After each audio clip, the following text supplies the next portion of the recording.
What's up everybody, it's Charge here, and this is a series I've been thinking about making for a long period of time. It's something that I've been playing games for so many years. It's games that I feel are really good and they've been forgotten. Either no one plays them anymore, the player base is dead, or they haven't been updated, or maybe they have been updated, they've brought a second or a third version out, and it just hasn't been up to scratch. And starting it off with the first episode is going to be a game that I must have played over 10,000 hours. I started playing it when I was 11 years old. It was a game called Team Fortress Classic. Team Fortress Classic was also known as TFC, and it was released in 1999 and it was a first-person shooter. It was a Half-Life mod released by the Valve Corporation. And how it worked, there would be two game modes. One would be capture the flag and one would be attack and defend. What happened over time is players learned the best classes to use, and also leagues came out with their own set of rules to control and put people into certain categories. So we're going to start with capturing the flag, and capturing the flag was basically two teams of 8 players, and the idea was you had to go into the opponent's base, get their flag and bring it back to your base for a capture. Each capture would net around 10 points, and at the end of the match, depending on the organisation, it would be anywhere from 20 to 30 minutes. The team with the most points would basically be the winner. And there were leagues and trophies, and I mean it got really big at one point, really big. There was up to 6 divisions at one point in most leagues. Obviously, you can't all just go in with your 8 players against their 8 players and go capturing the flag. That wouldn't work. So how it works is you split your team to attack or defend the flag. So if it was an open map where it was easy to get the flag, usually you would spread the 8 players and have 5 of them defending, and then 3 of them on offense going to get the flag. If it was a more well-rounded map, you would have 4 on offense and 4 on defense. However, it wasn't completely random there either, as each position, which was developed by just the understanding of where the best place to stand was, the smartest place, the place where you could throw grenades into the best choke points was. And you would have a different set of players. There was actually 9 classes that you could choose from to be in these positions, and over time people figured out the best classes for the best positions, and it became a sort of standard thing, and then it was just about skill level. So we're going to talk about the 9 classes, and then we're going to talk about why this game was so good. First of all, before I continue, I must just say each class has 2 grenade spots, and these grenades are unique to that particular class, except for usually the frag grenade. Almost every class has a frag grenade as their primary grenade, which is basically a grenade, you throw it, it blows up and it can kill the opponent, hurt them, damage them. And then the secondary grenade is usually specific to that class. Another thing I must mention is one grenade did specifically change the game and alter the skill curve of Team Fortress Classic and what was possible, and that was known as a concussion grenade, and we will get into that later. There is also one other thing that really changed the skill level of the game and the skill curve, and that was bunny hopping, but again we'll get back to that later. Let's just focus on the classes for now. So the first one being the Scout. The Scout was the fastest class in the game, and if you were good at bunny hopping, it was crazy. You could get so fast, you could change so many angles, and it was very hard for the defenders to stop you. You also had the concussion grenade, which we'll get into later, as well as caltrops, which basically you put down, and if an opponent walks over it, they become very slow. Actually, very underrated skill.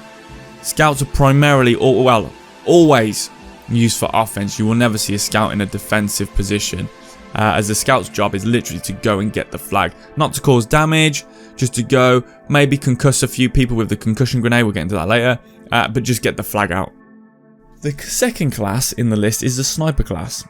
The Sniper obviously had a sniper rifle, and it also had sort of a sniper rifle that had a bit of an auto shoot thing that was, it was alright. Sniper, you didn't have any secondary grenade, but it did have the primary frag grenades, and you zoom into the opponent with your skill button, usually mouse free, and then you could hold down the shoot button on the sniper rifle and there would be a red dot, and the deeper, the less opaque the red became, the more damage you would do, up to a certain limit. The Sniper did actually end up getting banned from pretty much every single league, as it basically broke a rule known as backtracking, which we will also get onto later. The third class is the Soldier, and the Soldier is a slower class, but actually still not terribly slow, and is primarily a defensive class. There have been people known to use this on offense, but in the end it did become banned from most leagues and was stuck into a defensive position. You have a rocket launcher, which does a lot of damage, and also if you shoot the opponent in the right places, can manipulate their placement. So if you shoot them in the legs, it will shoot them into the air. And this became really big because shooting a rocket, you actually see it travel over distance. So therefore, one of the highest skills in defense was known as an air shot, where you would shoot the player in the air with the rocket, which required perfect timing. The soldier was also very good in a defensive standpoint because of rocket jumps. So if a scout or a medic conked over them onto a higher place, the soldier didn't just have to sit and get grenades thrown at them. They could actually rocket jump up and make themselves impactful on the game. Along with the normal frag grenade, the secondary grenade for the soldier was what's known as a nail bomb.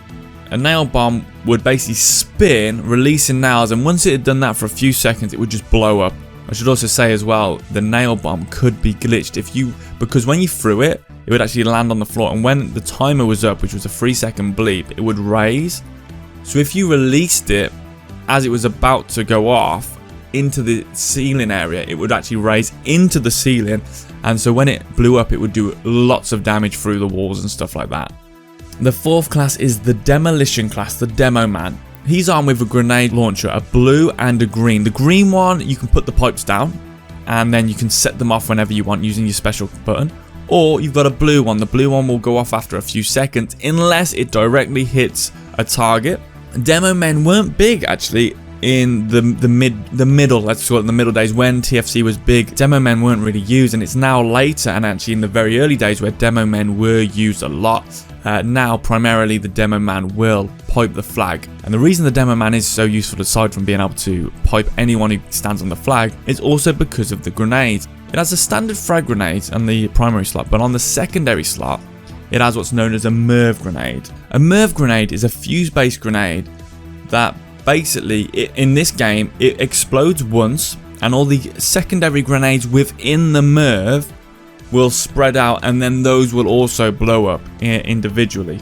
The fifth class is the Medic. The Medic again was used for offensive purposes along with the Scout, and those were pretty much the two offensive classes primarily used. The reason being the Medic also had the concussion grenade, so it could go across the map very quickly, and was paired up with some frag grenades. It was very quick, one of the quicker classes, probably the second or third quickest. I think it was slightly slower than the Engineer.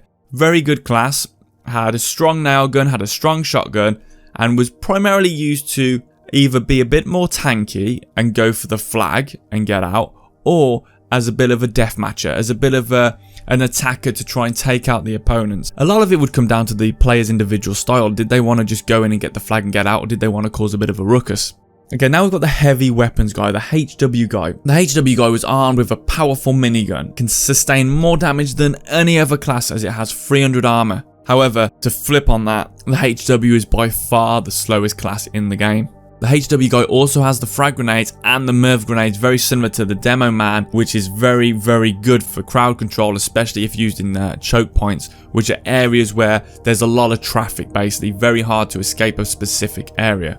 And the HW, also known as the Fatty, would be used either on the front line, depending on the map, or the back line. It really did depend on the map, and in some maps, in some leagues, they were actually banned for being a bit overpowered, such as Shutdown 2. Okay, now we're going on to the Pyro. And the Pyro had a flamethrower and a rocket launcher that also released a flame upon impact. It had napalm grenades and the classic frag grenade, but again was banned in pretty much every league, just completely banned because of the flame effect. Next we're going to move on to the Spy. What makes a Spy interesting? Spy was also used on offense. Used a little bit more rarely. If you use the Spy too much, then they know that the defensive team will know that the opponent's offense has a Spy, so they will be doing much more cautious spy checks, which can be done by either changing your weapon or just talking on the mic. And the reason they would change their weapon is because when you disguise as an opponent's class as a spy, you were fixed into one particular model. No gun could be changed. Also, you would move at the speed of the spy. So for example, if you're a spy and you disguise yourself as a HW guy, you'd get killed instantly because people would know you're moving way too fast. as the Spy was one of the faster classes. The Sky had some pretty nifty skills. It could stab anyone in the back and it would instantly cause death. So a direct knife stab to the back would cause instant death, along with a weak nail gun and a shotgun. And it would also have a tranquilizer gun, and the tranquilizer gun was very slow, so when you'd shoot it, it would be very difficult to judge because it was an instant. But once you got the tranquilizer shot, it would make your opponent slow and you'd have a bit of difficulty moving.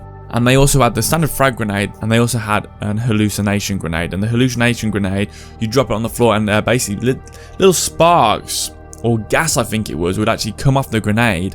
And if you got touched by that, you would start seeing things. You start getting knocked about side to side, front to back, and you start seeing things like nails, grenades appearing on your screen and stuff like that. And finally, the engineer class. The engineer was very pivotal to a lot of teams, as it would build a structure called the SG, which was the sentry gun. The sentry gun was a gun on a stand that you could upgrade up to 3 times once you had the right amount of armor. Each upgrade would make it more powerful, quicker, etc, etc. They could also make ammunition dispensers where they could top it up with their wrench, which was the same wrench used to upgrade the sentry gun. Basically, they'd hit it and all their armor and their resources would go into this dispenser, which if they were doing really well would be really useful, because later if their SG got knocked down and they had a dispenser nearby, it would save them having to go back into their spawn room to get the required armor and resources. Another nifty trick you could do with an ammunition dispenser was put it on the flag, fill it up with stuff, or put it in a choke point, because when it was filled and an enemy was nearby, you could detonate it, which had a lot of damage when it was full and could take out enemies quite quickly. The engineer would also have frag grenades and an EMP grenade. Now the EMP grenade was amazing. Within a certain range, it would destroy all the ammo. Anything with a lot of ammo in it would get blown up. So for example, if you were a medic on offense and you collected a lot of ammo, but you didn't throw your spare ammo bag out, and you hit an EMP, you would get blown up for a lot of damage. Another trick that could be used is throwing a lot of bags on the floor and then dropping an EMP grenade, and it would just wipe people out. So that's the introduction to TFC. Now we're going to talk about 2 factors that changed the game. First, we're going to look at conking. Conking was a technique by using what was known as a concussion grenade. Only the scouts and the medics had it. It's a green grenade, you put it on the floor and it will just set off a certain range which will move the players. So if you drop in next to a player and it hits them with the outside end, it'll push them that way. If you jump at the same time, it will push you through the air that way. And in the early days, this is actually how people moved. They would drop a concussion grenade on the floor and use it to jump up. They would also use it to throw at opponents to make them dizzy, because one of the side effects of the concussion grenade, which was actually its original usage, was to concuss people, which made it very difficult to aim, as your aim would be completely disorientated. Over time, players got a lot better. Players learned how to double conk, which was to put a conk on the ground, jump, use that conk to propel themselves in the air, have another conk already in their hand, drop that when it goes off to propel themselves up. You can hear the sound, and we're going to put a sound clip of someone doing some concussion grenade jumps, just so you understand what it's like and how the sound effects work. So that sort of makes a little bit more sense, I hope. Now the next thing which really changed the game was when people learned how to HH conk, which was handheld conk. The handheld conk would not require you to put the conk down, therefore it was almost hidden. You could run into a base with your conk primed, ready to go, and as soon as it went off, you could just jump with it and you would go flying. It was actually a lot more explosive as well. You get a lot higher with it. And then you had the highest level of players that could pair up the next thing we're going to talk about, bunny hopping, with their concussion grenades, so that they never stopped moving and they would just explode into the air. So let's talk about that. Bunny hopping. Bunny hopping was an absolute game changer. You could have fantastic aim, you could be pretty smart on positioning, but if you couldn't bunny hop, you would be left behind pretty quickly. Bunny hopping was an absolutely fantastic skill to learn and to master. Bunny hopping was a way of moving laterally that actually propelled your player forward. The forward button would never be used, it would literally be side to side motions. Simultaneously was strafing to the side, you would also turn your mouse in that direction, and that would allow perfect movement. As you can see on the screen, that bunny hopping is really nice. Now In the end, this got capped, and you could only go a certain speed, and if you went above that speed, it would actually stop you back to your original speed. Unless you knew how to crouch, was bunny hop, and if you crouched, it would actually just maintain your speed and you wouldn't max out. Some players learned how to crouch at the exact right time to constantly be at the max speed of bunny hop. Some players could even do that while simultaneously holding a concussion grenade and using that to fly forward. So you really can see how this game had a massive skill curve. So that's the first episode. That's TFC, Team Fortress Classic. Obviously they released TF2, but that's just not very good in comparison in my opinion. This is all opinion. And there was also a game, fan-made game, Fortress Forever, but it lacked a couple of the things that made the first Team Fortress Classic so good. I really do believe if they released Team Fortress Classic in a HD version, a new modern version, and it got a bit of concurrent viewers, it could be one of the biggest esports in the world, because it's so good. So thanks for watching. This was episode 1, and we've got a few more episodes planned that we're going to go through. I hope you've enjoyed it. If you've enjoyed this kind of content, I know it's a little bit different, then please subscribe, like and comment. Peace.